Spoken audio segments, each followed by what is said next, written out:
আসসালামু আলাইকুম রহমতুল্লাহ। কেমন আছেন আপনারা? আলহামদুলিল্লাহ। আজকে এইখানে যারা উপস্থিত হয়েছেন সবাই বয়সে আমার বড়, তাই না?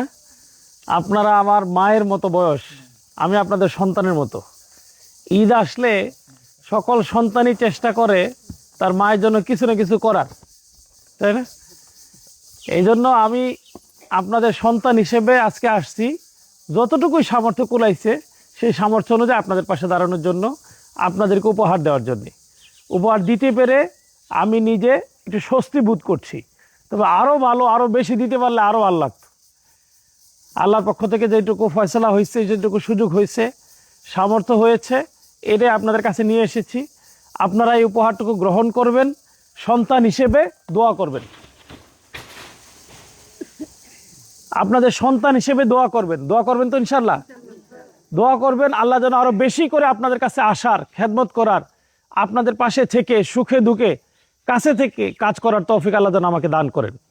আপনারা তো বাংলাদেশ জামাত ইসলামী কি চিনেন? জামাত ইসলামীর দায়িত্ব হলো মানুষের হক তার উপযুক্ত স্থানে পৌঁছে দেওয়া। যিনি যেটার অধিকারী, যিনি যেটার দাবিদার, যিনি যেটার হকদার, তার প্রত্যেকটা হক তার কাছে পৌঁছে দেওয়া হলো জামাত ইসলামের দায়িত্ব। আর এটাকে বলা হয় ইনসাফ। জামাত ইসলামী চায় একটা ইনসাফপূর্ণ সমাজ কায়েম করতে। সেই ইনসাফপূর্ণ সমাজ আল্লাহ রসুল কায়েম করেছিলেন।